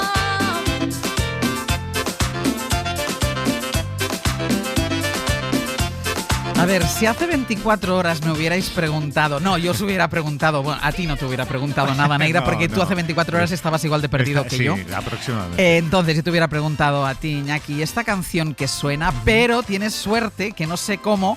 Ayer vi un fragmento de La Revuelta Efectivamente. y Lala Chus cantó esta canción. Efectivamente. Me lo hubieras preguntado porque entiendo que no tienes TikTok, ni nada No que se le tengo parezca, TikTok. ni nadie en el entorno que tenga TikTok. Y si lo tienen no me han contado nada de esto. Es que claro, en tu entorno sin TikTok también estoy yo. Es que esto no es que sea viral en TikTok, es que es viralísimo. Os cuento de dónde sale todo esto y por qué he decidido contároslo hoy, y sobre todo también porque sonó en La Revuelta el otro día. El fenómeno se llama Nueva Línea, es una orquesta nacida en Narafo, Tenerife, con más de 30 años de historia, pero que tiene un motivo de por qué se ha hecho viral ahora, que es la renovación de sus cantantes y sobre todo su estrategia en redes sociales. Las voces que escuchamos son de las 4 solistas, de las jóvenes solistas Sofía, Raquel, Maite y Alicia, que lideran un conjunto de 9 músicos. Y la apuesta por las voces femeninas fue una decisión del director, el fundador de la orquesta, José Marrero, que para diferenciarse en el circuito de las orquestas, que normalmente suele ser masculino, pues decidió poner solistas femeninas. Pero ahora me contarás más, pero estamos hablando de orquestas, de las orquestas que van... Orquesta clásica. Orquesta clásica, Orquesta clásica de fiesta de verbena, pueblo, de verbena, estamos hablando de eso. Efectivamente. Vale, ¿y ellas se han hecho famosas en redes por sus canciones o solo esta? Suyas, lo que se dice suyas, cantan pocas o ninguna. La orquesta llevaba décadas actuando en fiestas locales, pero su vida cambió cuando empezaron, lo que os decía, a publicar versiones de clásicos latinos con arreglos bastante bailables, como esta que escuchamos, que es Un beso, es una de las más famosas, de las que más virales se ha hecho, pero su gran punto de inflexión fue la versión de Noche de Copas, una canción de Juan Carlos Calderón que las chicas de Nueva Línea cantan así. Una noche de copas, una noche loca. Besé otros labios, olvidé tu boca. Manché tu imagen, me perdí yo sola. Y esa es la historia. Una noche de copas, una noche loca. Es que estoy viendo a Tere bailando al otro Pero ¿y por qué lado. no estás viendo al resto de la redacción? Estoy seguro que la mitad de la redacción de esta empresa y la mitad de España está bailando y cantando esta canción porque se la sabe todo el mundo. Esta también. Esta y la de Un beso, es que las virales se las sabe todo el mundo. A ver, Neira, necesito no tu opinión, porque ya sabes que para gustos colores, o sea, cada uno lo puede ver. Exactamente. Tengo que decirte que a ti o a mí nos ponen esto en una verbena, al final de una verbena. Y te lo bailas. Hombre, a ver. Hombre, que te lo bailas. Claro, que te lo bailas. No, yo estoy de acuerdo contigo, Iñaki. Vamos. A determinadas horas y en determinadas circunstancias, también te digo, puestos a escuchar salsa, doctores tiene la iglesia. No, hombre, yo prefiero a esto que me pongan reggaetón. Hombre, sí, por supuesto. Pero bueno, vale, pero tú no las conocías. Yo no las conocía porque efectivamente yo no tengo TikTok. Os debo confesar que yo un día, en un momento de debilidad, le pregunté a nuestro gurú digital, a Pedro Hernández, porque yo ya bastante tengo con lo que tengo, y le dije, yo tengo que hacerme TikTok, y me dijo, yo no lo veo necesario. Y yo creo que es porque no te veo a ti bailando las canciones en TikTok. Yo creo que considera Pedro que mi habilidad en el mundo de las coreografías es limitada. Entonces, pues la verdad es que estaba inhábil. A ti y a mí no nos hace falta. No nos TikTok. hace falta. Pues por no tener TikTok os perdéis cosas como Nueva Línea, porque no es poca tontería las cifras que maneja esta gente. Uno de sus vídeos supera los 42 millones de reproducciones en la plataforma, en TikTok, y es una plataforma en la que tienen más de 800.000 seguidores. Sus vídeos funcionan bastante bien en la red social porque los usuarios pues pueden imitar los bailes y las canciones son fáciles de aprender, los estribillos son pegaditos. Y porque ellas bailan también en el TikTok. Sí. Entonces la gente imita sus bailes. Eso es, los vídeos que ellas suben, son un vídeo en el que aparecen en un escenario las 4 con unos vestidos curiosos, cuanto menos. Entonces hacen coreografías sencillas de hacer y que todo el mundo está replicando en TikTok con los bailes de Te estas advierto, chicas. Ángeles, que si hacemos una coreografía tú y yo, a lo mejor nos viralizamos. Eso te iba a decir, hay que hacer la coreografía. Mejor de que una no. noche. Yo iba a preguntar, Brian y Tere, que están al otro lado del cristal. ¿Vosotros sabéis la coreografía de la primera canción? ¿Cómo se llama la primera canción? Un beso. ¿La de Un beso la sabéis? Sí. Vale, pues Sí. cuando termine este tramo, Marcos, escúchame, cuando termine este tramo la ponemos y Tere y Brian van a bailar. Nos deleitan. ¿Vale? Nos deleitan con un baile. Entonces, ellas lo que están haciendo es aprovechar este éxito en las redes. Sí, lo están aprovechando y mucho, porque hay ayuntamientos de Canarias y ya de toda la península que han empezado a contratarlas, tanto para carnavales que vienen ahora enseguida en febrero, como para fiestas en general. Se han anunciado fechas como un concierto aquí en la Plaza de las Ventas, la Plaza de Toros de las Que lo Ventas, van a petar. el 1 de febrero, que lo van a petar y la llenarán. Y hasta han firmado, podemos confirmar un contrato con la discográfica, un contrato de distribución con el sello Universal, que nos han dicho que van a empezar a sacar temas, que todavía no tienen un álbum cerrado, digamos, pero van a empezar a sacar temas. Entonces, están aprovechando sin duda poco a poco el éxito que han cosechado en redes sociales. Yo quiero que me dé. Venga, no lo vais a bailar, que yo quiero verlo. Es que merece la pena. Mira, Tere sí. Tere lo está bailando. Pero a lo mejor yo aquí necesitaría la ayuda de Pedro, no lo sé. A lo mejor tú, Iñaki, me Sí, lo puedes... Pedro es el bachatero del No, equipo. no. sin duda. Yo lo que quiero saber cómo se hace viral. Es decir, Claro. Entiendo que ellas, o ellos, o sea, la orquesta en un momento determinado Eso es. suben este vídeo. Es que no lo sé. A mí, fíjate, a mí me empezaron a salir en redes sociales y yo de pronto decía, ¿qué le pasa a mi algoritmo? O sea, ¿por qué aparecen estas 4 chicas en mi... Pero ellas te salían ellas, no gente bailando como ellas. ellas. Y yo decía, ¿estas chicas de dónde han salido? Y yo dije, bueno, esto es que se le habrá colado al algoritmo y a las 2 semanas otra vez volvieron a aparecer. Hasta que yo fui a Pamplona en Navidades y vi que a mis amigos les salía. Y vine aquí a la redacción y vi que todo el mundo se sabía la canción. Y dije, es que a estas chicas las conoce todo el mundo. Entonces, yo creo que si un sello como por ejemplo puede ser Universal se llega a plantear, oye, voy a hacer virales a 4 chicas de Canarias, no lo hubieran conseguido jamás. O sea, creo que el algoritmo de las redes sociales tiene un poco esto, que es tan aleatorio que... Yo prefiero que me salte esto, que me Sí, salten desde los luego. fachas diciendo cosas. No, desde luego. ¿No? Pero es verdad que es que lo del éxito no se Siempre puede hay con qué plantear. comparar, efectivamente. No, pero esto, Neira, esto da buen rollo, aunque no te Sí. guste este Hombre. tipo de música, aunque no seamos tú y yo muchos en esto del baile, pero yo prefiero esto que me salgan ciertas cosas por el algoritmo. Yo también lo prefiero. También os digo que he hecho el ejercicio de escuchar no 2 sino 6 canciones distintas viniendo para aquí. Y bueno, he llegado un poquito agotado. Pero solo tenemos estas 2 canciones nosotros. Bueno, tenemos otra, podemos poner otra. Si quieres, mira. Son todo versiones, o sea que te las puedes saber todas.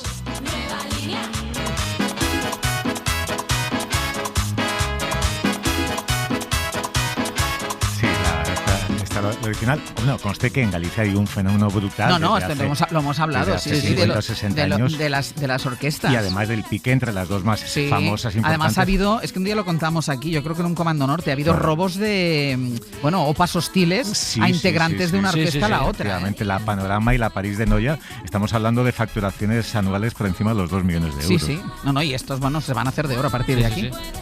Ah, mira, esta la conozco. Luis Miguel. Sí, sí.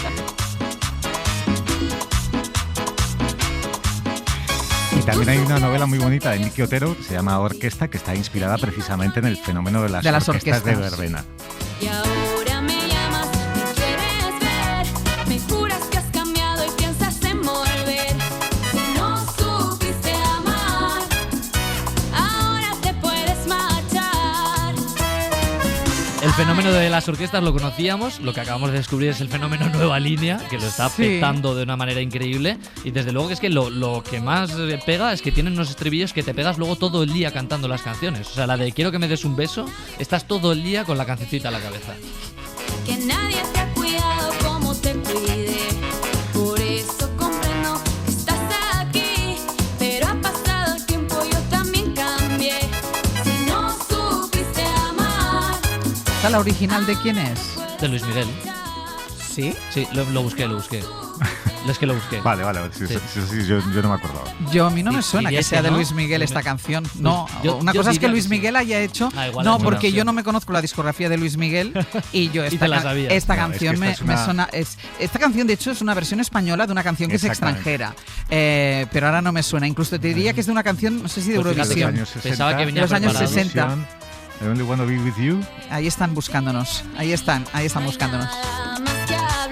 Sí, de Luis Miguel a mí no me suena porque yo no lo conozco. Bueno, la última bala en la recámara mientras buscan aquí nuestro centro de datos. Bueno, pues yo también voy con una versión, ya que estamos, pero ni siquiera os voy a decir cuál es la original porque nos gusta tanto y la hemos escuchado tantas veces y nos cae también su autor que no vais a necesitar ni 2 segundos para identificarla. Hoy en mi ventana brilla el sol, el corazón se pone triste contemplando la ciudad. ¿Por qué te vas?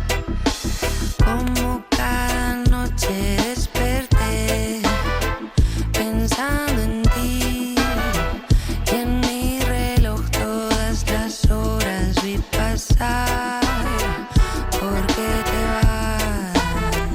Bueno, pues está clarísimo el clasicazo de nuestro conquense universal, José Luis Perales, que compuso para Janet y que no para de conocer nuevas lecturas. Hace poco se la escuchamos a los estadounidenses Pink Martini, que son los grandes magos de las versiones, pero ahora con barniz jamaicano llega de mano de los pamplonicas Isidro dos Sound. Va por ti, Iñaki. Siempre multiculturales, siempre bailongos. Su ¿Por qué te vas? Aparece en el 5º álbum del dúo, Volando, que ve precisamente la luz hoy mismo. Y ahora te digo yo de dónde viene esta canción. Y ahora te puedes marchar. Es una versión en español de la canción de 1964 y por eso te suena a mí, le suena a Marcos y me suena a mí. Exacto. Que es I Only Wanna Be With You, Exacto. de Dusty Springfield. Ahí estamos. Ah, Me acordaba del título y no de la sí. autora. Y luego ya Luis Miguel hizo una versión, pero el original era el que nosotros teníamos en la cabeza. Hasta la semana que viene, chicos. Adiós. Un besazo. Hoy por Hoy Magazine.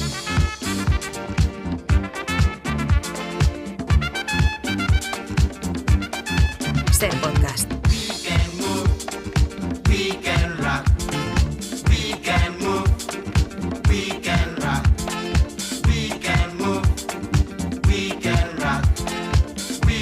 De todas las cosas que podríamos estar haciendo ahora mismo, hemos elegido la menos agradable. Ya sabéis que nos va la marcha y por eso cada viernes damos la bienvenida a esta hora a nuestra auditora Aitor Albizua. ¿Qué tal? Muy buenos días. Hola, Ángeles Barceló, ¿qué tal? Yo también te quiero. Y yo a ti ya sabes que mucho, pero estaré mejor dentro de unos 13 minutitos aproximadamente. Deberías hacer el hoy por hoy también el fin de semana, que os veo trabajar muy poco. Venga, otra cosa no, pero esto... Claro, además como casi no pasan cosas en el mundo. No, si ¿sabes? está todo muy tranquilo. No, a local, a nivel nacional, a nivel internacional, como si el mundo no fuese casi a explosionar y no sabemos además por dónde. Bueno, pues tenéis que, lo sepáis, a los oyentes un poco locos, ¿eh? ¿Por De qué? verdad. Mira, el lunes llamó a la radio María Teresa. María Teresa desde Madrid, muy buenos días. Uy, La radio. uy sí, María Teresa, baja la radio. A ver. Hola, hola. Hola. Ahora. Ay, perdona, voy a bajar la radio. Sí, casi mejor Muy que bien. sí, ¿eh? Hacía años que no pronunciaba yo esta frase. Es un clásico, me hace muchísima ¿Verdad? Es ilusión, que nunca hacía lo había muchísimo vivido. tiempo que no lo había dicho. Hola, María Teresa. Pues tiene un punto hasta de romanticismo, ¿Esto ¿verdad? de bajar la radio? Bueno, sí, pero lo de no enterarse de con quién llamas, pese a tú haber llamado a la radio, eso también. Bueno, poco a poco, step by step, Maritere se fue ubicando. Bueno, no sé con quién estoy hablando. ¿Con Ángeles? Hola, pues A ver, has buenos llamado a la días. cadena SER, ¿eh? Yo sigo todos los días la SER. Se nota, porque se nota. Me anima mucho. También se nota. No con las noticias últimas, pero bueno, me gusta seguirlo. Eso no. Y esto de los motes me ha hecho gracia y nunca llamo, pero he llamado. Pues mira, sí, has llamado. Nunca Hola. es tarde para la primera vez. Es verdad. Gemma, ¿eres Gemma? ¿Eres Pepa? Bueno, espero que la siguiente, eso sí, apliquemos con María Teresa lo de que la experiencia es un grado. Por un momento he pensado que se había equivocado de emisora. Ya, que estaba llamando a Carlos Herrera. Por eso yo también lo he pensado. Digo, pero bueno, Ya. vamos a seguir el juego. No, pero ha dicho una cosa preciosa. Ha dicho, antes en Castilla la Vieja. Sí, y ha dicho, otrora.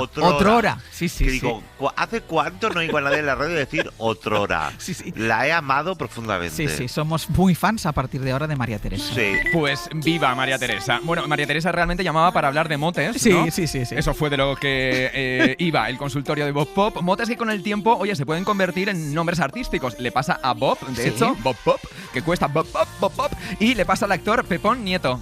¿Por qué te llamas Pepón? Me llamo Pepón porque tuve una adolescencia muy mala. Yo era un niño canijillo con la cabeza grande, parecía un chupachú, y entonces me llamaba Pepe. Bueno, me llamo José Antonio, me llamaba Pepe, y entonces luego cuando empecé como un desarrollo muy malo, con 14 años o 15, empecé a ponerme gordo y un amigo mío de toda la vida, Manolo Pérez, al que saludo desde aquí, pues empezó a llamarme Pepón. Pepón. No, Pepón. ¿A ti cómo te llaman? Aitor. Es que mi nombre ya es, ¿no? Seguro que tienes mote. Seguro que ya te lo contaré, que no se puede contar aquí. Por cierto, claro, hablando de consultorios, está el de Bob Pop, pero últimamente tenéis la manía en el equipo de convertir también esto casi en un consultorio médico. Aquí se habla de todo. Eso es verdad, saber vivir. Y además tenemos la suerte de que convertís en vuestros chismes y decís, venga, pues se lo vamos a contar a la audiencia. La última, Teresa Truchado, que ha ido al dentista a que le pongan una férula para dormir.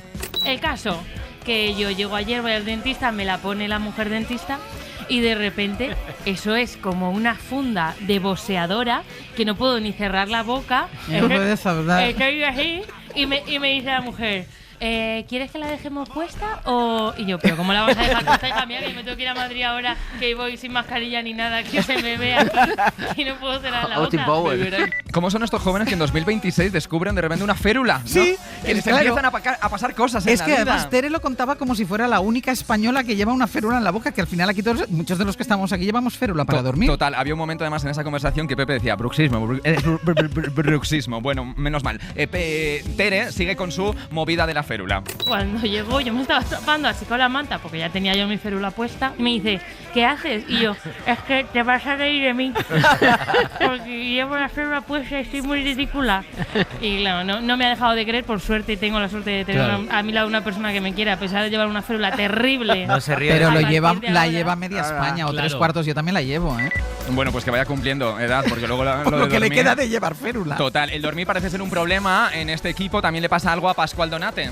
A ver, yo normalmente duermo abrazado a la almohada, con la cabeza un poco tirando para abajo, pero ya empiezo a tener Madre mía. ciertos problemas estomacales. Oye. Y entonces, para evitar el reflujo, Oye, por me recomendaron. Claro que sí. Horario de máxima audiencia, dormir en Pascual alto. Donate. Entonces ahora tengo como 5 capas de almohadas ahí y Son estoy durmiendo trucos. como inclinado. Chicos, Es la vamos a ver. Pero- el historial médico no hace falta Pero es que esto contarlo. nos aproxima a los oyentes. Bueno, o sea, sí. estoy convencido que mucha gente que nos escucha esto y dice, me pasa lo mismo que a Pascual Donate. Bueno, seguro. Pero qué vergüenza, Mira, qué vergüenza. Vamos a parar aquí un momento ¿Por la qué? auditoría, porque ahora mando yo, bueno, ahora no, desde que me siento aquí, ¿Ah, bueno, sí? incluso cuando no estoy sentada aquí, que yo mando mucho, ha llegado el momento Sí. de un momento que todo el equipo lleva esperando. ¿Cuánto llevas haciendo esta auditoría? 6 años. Vale, pues todo el equipo lleva 6 años esperando este momento. ¿Qué? Ha llegado el momento de inaugurar la sección. Vamos a ponerle música a la sección. ¿Qué? El auditor auditado. No, yo aquí controlo todo el contenido, Àngels Barceló. No. Hoy cambian las cosas Sí. porque ya sabéis que Aitor presenta, cuando no está con nosotros, que siempre presenta cada noche en la 2 el concurso Cifras y Letras. No, pero tienes que decir, presentas con escrupulosa finura y profesionalidad. Vale, lo que tú digas. Pero uno de los últimos campeones del programa se llama Plácido y es de Daimiel.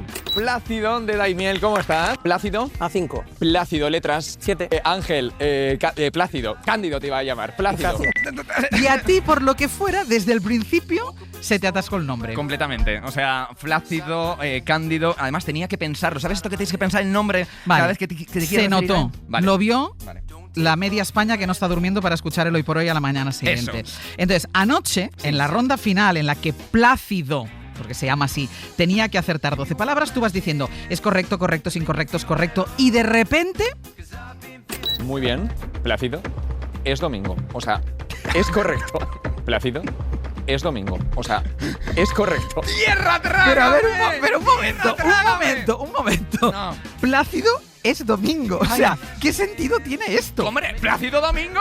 Y además estos días que no Plácido hablamos casi es domingo. de otra cosa, te juro. O sea, traición del subconsciente total. Yo me preguntaba, yo me estaba diciendo en la cabeza, acuérdate Pero es que- de Plácido Domingo, Plácido Domingo. Pero es que casi no pudiste acabar el programa. Faltan la mitad. Ay, es que, ¿cómo se me ha podido ir la olla? Plácido es domingo.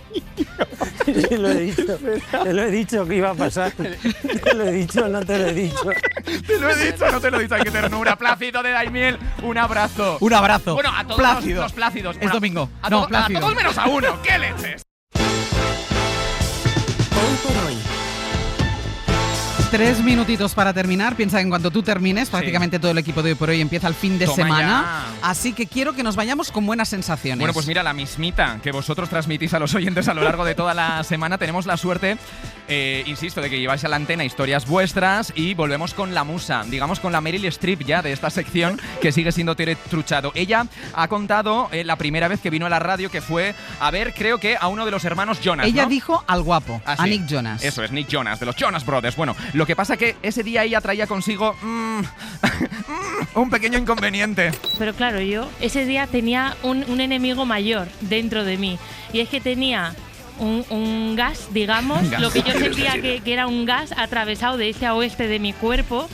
Y a la gente del programa donde hicieron la entrevista a Nick Jonas no se le ocurrió mejor idea que ponerme justo detrás del muchacho. O sea, un pedo en la nuca, un pedo en la nuca. Bueno, una croqueta de gas justito detrás de Nick Jonas. Situación complicada. Además es que es difícil de aguantar porque Sí. se puede escapar si estás tan mal. Ángels, sabemos cómo funciona un pedo. Totalmente, O sea, sabemos totalmente. cómo funcionan. Seguimos con esa secuencia, va. Entonces a mí en el vídeo de YouTube, que si alguien pone Nick Jonas, You No Te Pierdas Nada, me va a ver a mí detrás con una mano en la tripa y cara de dolor con 17 años. Y claro, yo pensaba, Dios mío, me lo voy a tirar delante de este chico. que es historia. Es el mejor historia día del de mi vida mundo. y está siendo el peor. Y en YouTube. Ojo, porque yo creo que habría sido un momentazo épico, ¿no? O sea, una buena tormenta ahí detrás Pero de a ti Nick no Jonas. te ha pasado alguna vez que se te ha escapado en un sitio inoportuno. Hombre, y a ti también. Yo tengo anécdotas. Sí, un día tenemos que contar, por favor. Tienes que hacer un rincón y la esquina solo de pedos. Por No, ejemplo. con Manuel no. Con Manuel, Con Manuel no. y Marta, ¿no? Porque al final es mejor fuera que dentro. Eso Además, siempre. hay que tirarse pedos, hay que naturalizar los pedos, bueno, hasta cierto punto. Y luego recordemos, claro, que esa cápsula de gas de metano de Tere, mientras nosotros estamos hablando, eso sigue aumentando. Insistimos, su primer día en la radio. Estoy en la cadena SER, primer día, La Vida es Maravillosa, y yo tengo aquí algo que cuando salga de mí me van a echar. Voy a matar a Jonas. Voy a matar a este muchacho. Y en el vídeo es gracioso porque se me ve sufriendo todo el rato. Oye, tenemos que recuperar ese momento, pero además, por lo menos te llevas un buen recuerdo, ¿no? Claro, de tu primer día en la radio. Como cuando pagas para la foto de tu cara en una montaña rusa. Efectivamente, lo mismito. Claro, lo que pasa que aquí viene el vuelco final, ¿sabes? Ese pedo venía con sorpresa, y no precisamente una sorpresa que estáis imaginando. No, vamos a escucharlo. A mí me dieron un paracetamol a ver si por fin me lo tiraba, que digo, bueno, vamos con paracetamol. ¿Qué tiene que ver un paracetamol? Coca-Cola o Un algo. Aerored ni tan mal, ¿no? Chicas, Mira, era aquí una dice situación extrema, o sea, imaginaos. Y llegué a mi casa y mi madre me tocó así un poco la tripa y me dijo, vámonos corriendo a urgencias. Y en urgencias me operaron de apendicitis y me iba a explotar el apéndice.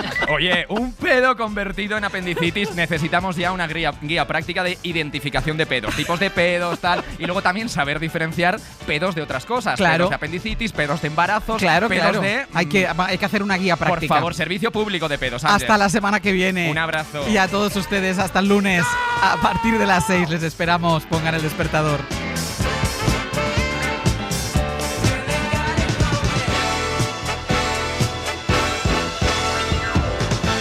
Hoy por hoy. Àngels Barceló. Para no perderte ningún episodio, síguenos en la aplicación o la web de la SER, Podium Podcast o tu plataforma de audio favorita.